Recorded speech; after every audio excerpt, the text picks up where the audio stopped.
समोसे की सब्जी। ये कहानी शुरू होती है कानपुर के बाजार से, जहां महेश रामपुरी की समोसे की दुकान थी। कोई ऐसी वैसी दुकान नहीं थी, आज से 60 साल पुरानी दुकान, मेन बाजार की दुकान। अरे भाई साहब, रामपुरियों का ना सिक्का चलता है चटनी लगा के। मेरे बेटे को लड़कियों की क्या ज़रूरत है? लड़कियों को ज़रूरत है मेरे बेटे की। बड़े बड़े घरों से रिश्ते आ रहे हैं मेरे मनोज के लिए, पर मैंने कह दिया भाई, अगर लड़की का हाथ रसोई के कामों में सधा नहीं है तो हम तो ना कर पाएंगे रिश्ता। गल्ले पर बैठकर बातें करने की बड़ी बुरी आदत है भाई साहब आपकी। आप मेरे 6 समोसे पैक कर रहे हैं या मैं आगे जाकर सिकंदर के यहाँ से ले लूँ? अरे ऐसे कैसे भाभी जी, आप तो नाराज़ हो गई। वैसे ठीक भी है, 20-25 की उम्र में नाराज़गी खिलती है चेहरे पर चटनी लगाकर। बस यही तो भाभी जी आप दोनों की बोली। ये समोसा अपने आलू से नहीं बिक रही, आप दोनों की बोली से बिक रहा है। अच्छा चलती हूँ। बता बता महेश, तू क्या कह रहा था? बात पूरी कर। बीच में सुषमा ने रोक दिया, वरना बात पूरी हो जाती। वही तो कह रहा हूँ मैं कि बड़े रिश्ते आ रहे हैं मेरे मनोज के लिए। आज भी एक परिवार आने वाला है, पर हमें दुकान से फुर्सत कहाँ कि उनकी आओ खबर करें। मैंने तो कहा भाई, ये सामने दुकान दिख जाएगी, 4 कदम की दूरी पर है। लड़के को देख लीजिए, घर माहौल काम धंधा सब देख कर सोच विचार लीजिए। अब वो चाहेंगे कि हम उन्हें स्टेशन लेने जाएं, उनके पैरों पर गिर जाए, तो भाई रामपुरियों के इतने बुरे दिन अभी आए नहीं, और इससे ज़्यादा तो हम बिजनेस वालों से नहीं हो सकता चटनी लगा के। यहाँ महेश रामपुरी अपने समोसे में चटनी लगा रहा था, तो वहाँ मोहन इस बारे में सिकंदर को बताकर उसकी अच्छी तरह चटनी लगा देता है। महेश समोसे बेचने में मशगूल था, वहाँ लड़की वाले ट्रेन से उतरकर रामपुरियों का पता पूछ रहे थे। अरे प्राची, वो पन्नी कहाँ गई जिस पर एड्रेस लिखा था? अरे पापा, मोबाइल फ़ोन के ज़माने में पन्नियों में एड्रेस लिखोगे तो गुम ही होगी ना। लड़की के पापा तो कह रहे थे उनका सिक्का चलता है शहर में, बस नाम लेने की देर है, लोग सीधा घर तक पहुंचा देंगे, तो ले लो ना नाम। अरे भाई साहब, यहाँ रामपुरियों का घर किधर होगा, जिनकी समोसे की बड़ी फेमस दुकान है? अच्छा, आप महेश भैया के गेस्ट हैं, ऐसा कहिए ना। अब अगर आप सबको समोसे की दुकान का परिचय देंगे तो फिर कोई उनको उनके यहाँ ले जा ही नहीं पाएगा। एक अंदर की बात बताता हूँ, उनके समोसे की दुकान तो सिमटली मतलब क्या? मतलब कि अब कहाँ रही समोसे की दुकान, वो तो पहले थी ना। अब तो बेचारे यहाँ वहाँ डोलते फिरते हैं।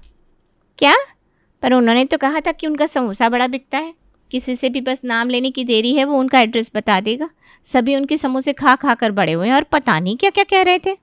बोलना तो नहीं चाहिए बहन जी, लोगों का तो काम होता है 2 की 4 करना।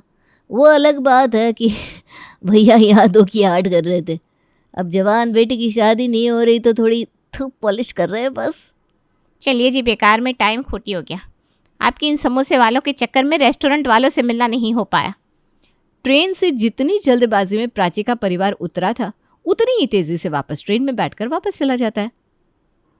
मेरी ग्राहक की मार रहा था ना ये महेश रामपुरिया, इसके काम धंधे को रामपुर ना भेजा तो मेरा नाम भी सिकंदर नहीं। चटनी लगाकर चटनी लगाई और चटकारा भी नहीं लिया। आज के बाद कोई लड़की का परिवार तेरे घर पहुंचेगा ही नहीं, ये मेरा वादा है। तूने मेरे कस्टमर ले लिए तो मैं तेरे घर की थोड़ी शांति तो ले ही सकता हूँ। तेरे बेटे का रिश्ता ना हो, उसके लिए मुझे जो करना पड़े मैं करूँगा।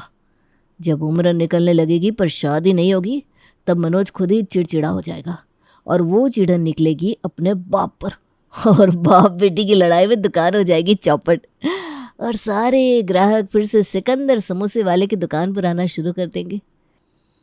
नेहा रोज की तरह अपने ससुर जी के लौटने के बाद सभी के लिए खाना लगाती है।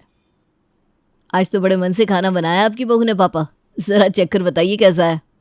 हाय हाय, तू इसे सब्जी कहती है बहू?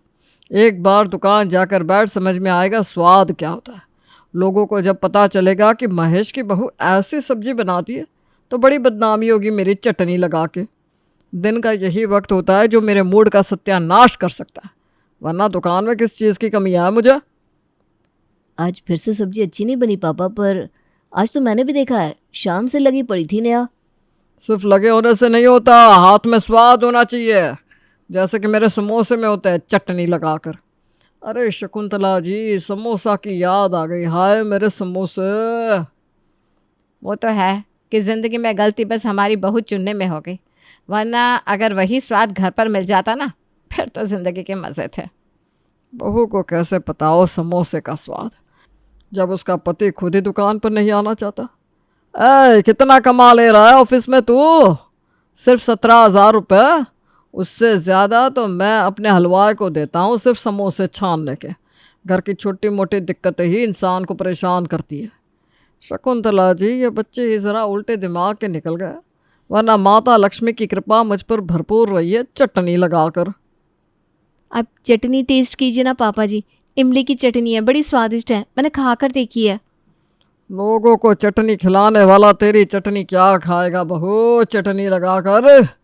ये घिया तोरी ये कोई सब्जियां होती है? सारा मूड खराब कर दिया तूने। जा अचार लेकर आ, मैं अचार के साथ पराठे खा लूँगा। और मम्मी जी आप? मैं तो कुछ भी खा लेती हूँ बहू, निगल लूँगी इसे भी। पर बड़ी बहू के वक्त जो गलती हुई है ना, वो मनोज के वक्त नहीं होनी चाहिए। क्यों फिक्र कर रही है प्रेम की मम्मी?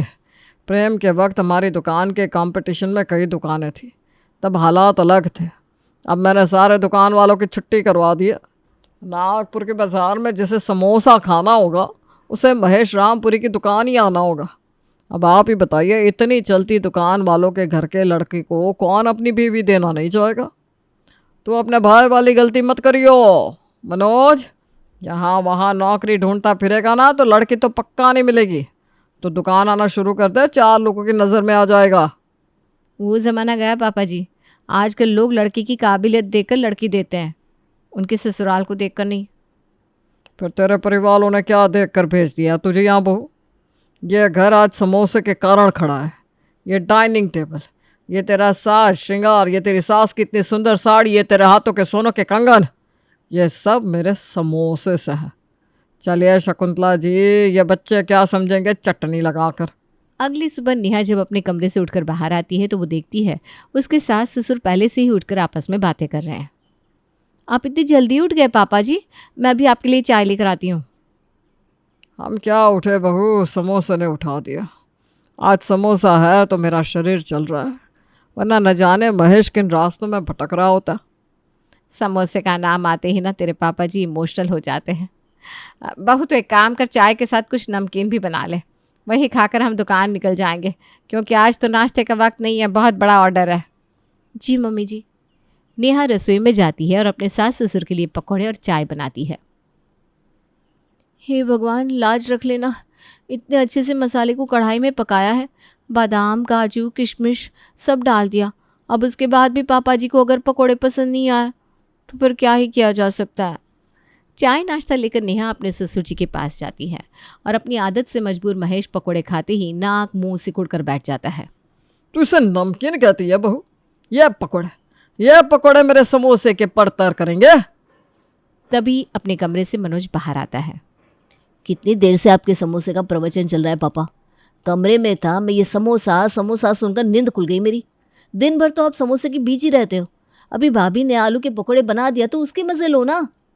देख रही हो शकुंतला जी आप कैसे ज़बान चल रही है इस लड़के की?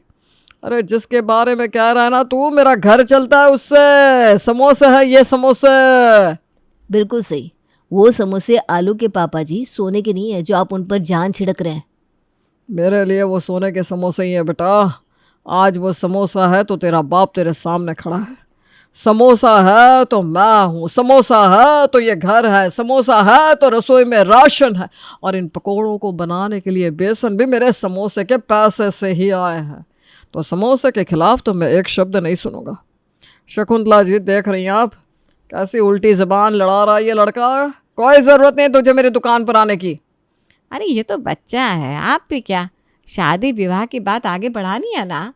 महेश अब कहाँ सुनने वाला था, क्योंकि बात अब समोसे पर आ गई थी और सिकंदर जो चाहता था वो हो जाता है।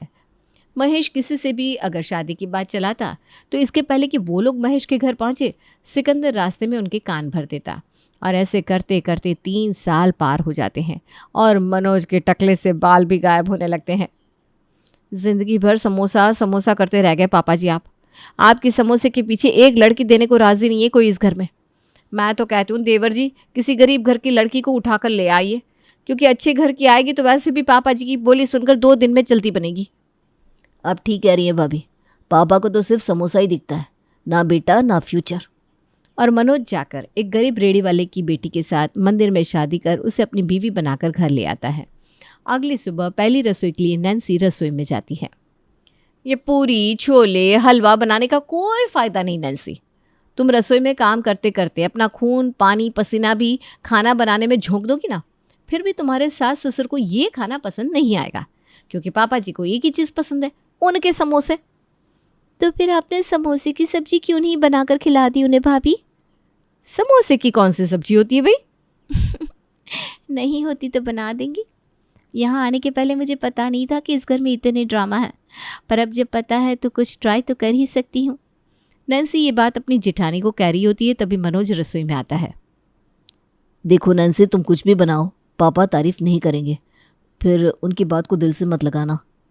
वो क्या ना, मेरे सामने ही भाभी ने 5 सालों से पापा को हर तरह का खाना खिला कर दिखाया, पर पापा को कभी कुछ पसंद ही नहीं आया। तुम तो गल की आई हो, तुम्हारी क्या ही तारीफ होगी। अपनी मम्मी के साथ ब्रेडी पर ऐसे कई टेढ़े कस्टमर को सीधा किया है मैंने। पापा जी को मैं वो खिला सकती हूँ जो वो खाना चाहते हैं, पर उसके पहले ज़रा उन्हें समोसे की दुनिया से निकालती हूँ। आप फिक्र मत कीजिए, अब सब मुझ पर छोड़ दीजिए। और आज खाने में परोसी जाती है समोसे की सब्जी और रोटी। ओहो, रसोई की खुशबू तो बहुत अच्छी आ रही है। क्या बनाया है बहू ने? ज़रा ढक्कन हटा कर देखो तो। हाँ बैठिए ना पापा जी, मैं परोस रही हूँ ना आपकी प्लेट में। आप तो बस लुफ्त उठाइए, आपकी पसंद को ध्यान में रखकर ही बनाई गई है ये डिश। नैन्सी सभी की प्लेट में खाना परोसती है। महेश खाने का पहला निवाला खाता है। ये सब्जी में ये गोल गोल क्या डाला है तूने बहू? मुझे तो ये स्वाद जाना पहचाना लगता है। ऐसा लग रहा है मानो किसी ने हमारे दुकान के समोसे पर ही सब्जी की ग्रेवी डालकर दे दिया हो। वाह वाह मम्मी जी, आपकी ज़बान के तो क्या कहने, एक बार में आप समझ गई। बिल्कुल सही, ये समोसे की सब्जी है। पापा जी, जैसे आलू की सब्जी होती है वैसे ही।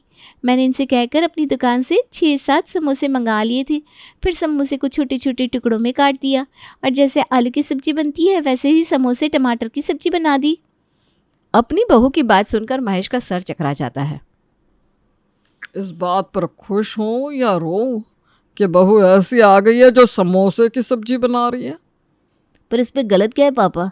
आज तक आपको इसी बात का गम रहा ना कि घर का खाना समोसे की टक्कर का नहीं बन रहा था, तो बना दी है समोसे की सब्जी नैन्सी ने। कितनी स्वादिष्ट तो लग रही है। तुम लोगों से दिमाग लगाना ही बेकार है, मैं जा रहा हूँ दुकान। दुकान से शाम को महेश चाय नाश्ता करने अपने घर लौटता है और घर में उसे परोसा जाता है चाय के साथ समोसा चाट। ये क्या मजाक है बहू? दिन भर इसी समोसे की सुगंध लेता हूँ मैं, और घर में भी आकर क्या समोसे ही खाऊंगा? मजाक है क्या? तो अगर आपको समोसे इतने पसंद नहीं थे पापा जी, तो आप उसे मिस क्यों करते थे? जो भी ये खाना आपको परोसा जाता था वो आपको फीका लगता था ना। इस घर में तो सबने मुझे यही बताया। पूरे दिन आप दुकान पर खुद रहते थे तो खुश रहते थे, और घर पर जैसे ही आपको खाना परोसा जाता था आप दुखी हो जाते थे। इससे तो मुझे यही समझ में आएगा ना कि आपको समोसे बड़े पसंद हैं, और आपकी बड़ी बहू आखिर उस शौक को पूरा नहीं कर पा रही, तो मैंने तो बस आपकी ख्वाहिश पूरी करनी चाहिए। इसका मतलब ये तो नहीं कि मेरी जेठानी मुझे गलत बात बता रही है। अरे नहीं नहीं बहू, इसमें उन लोगों की भी गलती नहीं है, गलती ज़रा मेरी ही हो गई। मैं रात को दुकान छोड़कर घर तो आ जाता था, पर समोसा मेरे दिमाग में रह जाता था। अब जब तुमने 3-4 बार समोसे परोस दिए तब समझ में आ रहा है कि घर का खाना ही ठीक होता है। कह देना नेहा बहू से, वो जो बनाएंगी मैं प्यार से खा लूँगा। महेश के मुंह से ये बात सुनकर सभी खुश हो जाते हैं। महेश नेहा के बने हुए खाने को खाने के लिए तो तैयार था, पर उसके चेहरे पर खुशी नहीं थी। और अब फेंकती है नैन्सी अपना दूसरा और आखिरी दाव। पापा जी को समोसे का स्वाद तो चाहिए, पर समोसा नहीं चाहिए। और कोई 3 वक्त घर पर समोसे खाए तो कैसे? पर उन्हें घर की सब्जियां भी स्वादिष्ट नहीं लगती। बेचारे पापा जी। अब तो क्या बनाएगी? अब तो पापा जी तैयार है घर का खाना खाने के लिए। खाना खाने और खाना मन से खाने दोनों में फ़र्क होता है भाभी। हमारी कचौरी सब्जी की रेडी थी। वो सब्जी जो कचौरियों के साथ बेचती थी उसका स्वाद बिल्कुल वैसा ही होता है जैसा पापा जी ढूंढ रहे हैं। आज मैं वही सब्जी बनाऊंगी। ठीक है, तुझे अगर लग रहा है कि तेरी वो सब्जी पापा जी को पसंद आएगी तो बना ले। नैन्सी अपने मायके की रेडी पर जिस सब्ज़ी को कचौरियों के साथ बनाती थी वो उसी सब्ज़ी को आज डिनर में बनाती है। जैसे ही महेश उस सब्ज़ी को खाता है उसकी आंखों से आंसू आने लगते हैं। यही तो वो सब्जी है जो मुझे खानी थी। किसने बनाई है ये सब्जी? आपकी छोटी बहू ने पापा। तू तो साक्षात अन्नपूर्णा है बेटा। ढूंढ कर भी लाता ना मैं तो तुझ जैसी बहू नहीं ला पाता। ये सब्जी कहाँ बनानी सीखी तूने? मुझे इसी सब्जी की तो तलाश थी। दुकान पर मैंने कई बार कोशिश की समोसे के साथ चटनी के अलावा एक सब्जी भी हो, पर ये सब्जी ना कभी बहू बना पाई ना मेरे हलवाई। आधी चिड़न तो मुझे उसी कारण रहती थी, पर आज इस सब्जी को खाकर लगता है मेरा जीवन धन्य हो गया। मुझे तो पहले दिन से सभी ने जब आपकी प्रॉब्लम समझाई थी तभी समझ में आ गया था पापा जी कि आपको क्या खाना है। पर मुझे लगा कि पहले आपको क्यों ना ये समझाया जाए कि आपको समोसा नहीं खाना है, आपको एक सब्जी की ज़रूरत है जिसे इस समोसे के साथ खाया जा सके। मैं आप लोगों की तरह अमीर तो नहीं हूँ, पर बिज़नेस मैंने भी किया है, कस्टमर मैंने भी संभाले हैं, तो मुझे तुरंत पता चल जाता है कि किसे क्या चाहिए। इसलिए मैंने वही सब्जी बनाई जो आपको खानी थी। ये सब्जी अपनी रेडी पर मैं कचौरियों के साथ बेचा करती थी। मेरे दोनों बेटे तो मेरे बिजनेस में कभी आए नहीं। बेटा क्या तू आएगी? मैं चाहता हूँ कि तू ये सब्जी मेरे कस्टमर के लिए बनाए। मैं तो छोटी सी रेडी पर सब्जी बनाती थी पापा जी, मुझे नहीं लगता इतना बड़ा काम मैं कर पाऊँगी। मेरे लिए घर की रसोई ही ठीक है। तेरे पापा जी ठीक कह रहे हैं बेटा। तू इस सब्जी की रेसिपी अपनी जेठानी को सिखा दे, घर का काम वो संभाल लेगी, तू दुकान पर आ जा। हाँ बोल दो ना नैन्सी, उसकी तरफ से मैं हाँ कहता हूँ पापा। नैन्सी के पांव ऐसे महेश के घर पर पड़ते हैं कि घर के अंदर की कहासुनी से लेकर दुकान तक की प्रॉब्लम सॉल्व हो जाती है। नैन्सी की बनाई हुई सब्जी ऐसी दिखती है कि सिकंदर के पास जो 2-4 कस्टमर आते थे वो भी आना बंद हो जाते हैं। वो कहते हैं ना, ज्यादा सयाने कौवे को लास्ट में गोबरी खाने को मिलती है। ना मैं मनोज के लिए आए रिश्तों को कटवाता, ना इस नैन्सी को घर में लेकर आते। वो बेड़ा कर